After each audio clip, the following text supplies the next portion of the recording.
তিনিচুকীয়া আৰক্ষীৰ অভিযানত বুজন পৰিমাণৰ ড্ৰাগছ জব্দ হৈছে। তিনিচুকীয়া বাইপাছৰ গুইজান চাৰিআলিৰ পৰা জব্দ হৈছে ড্ৰাগছখিনি। এখন বলেৰো বাহনৰ পৰা জব্দ হৈছে 1.5 কোটি টকা মূল্যৰ ড্ৰাগছ। 28টা চাবোনৰ বাকচত আনিছিল ড্ৰাগছখিনি।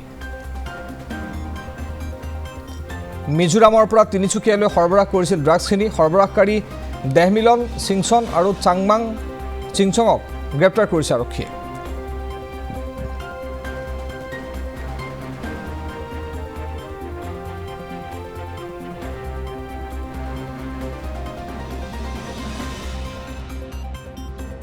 আজি এটা খবৰ আছিল যে এখন গাড়ীত ড্ৰাগছ তিনিচুকীয়া ডিষ্ট্ৰিক্টত আহি আছে বুলি। সেই খবৰৰ ভিত্তিত আমাৰ পুলিচৰ টিম এটা আমি লগাই পেলাই গাড়ীখন প্ৰথমতে আমি ইণ্টাৰচেপ্ট কৰিলোঁ আৰু গাড়ীখন চাৰ্চ কৰি পেলাই আমি ইতিমধ্যে ড্ৰাগছ ৰিকভাৰ কৰিছোঁ।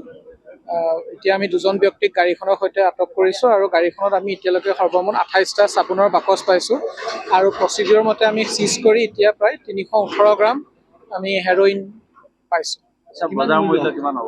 প্ৰায় 1.5 কোটিমান টকাৰ বজাৰ ইণ্টাৰনেশ্যনেল মাৰ্কেটৰ তাৰে। এইখিনি এতিয়া খুব প্ৰাৰম্ভিক পৰ্যায়ত আছে, কিন্তু মানুহ 2জন আমাৰ তেওঁলোক কাৰ্বি আংলং ফালৰ পৰা আহি আছে। নামকেইটা ক'ব পাৰিব নেকি? হয়, তেওঁলোক 2জন মাঞ্জা থানাৰ অন্তৰ্গতৰ বাসিন্দা বুলি আমাক জনাইছে আৰু তেখেতৰ নাম আপোনাৰ এজনৰ চুংমাং চিংচং আৰু আনজনৰ ডেমিনলেন চিংচং। তিনিচুকীয়া জিলাখনত ড্ৰাগছৰ এনেকুৱা যিটো বহুল ব্যৱসায়।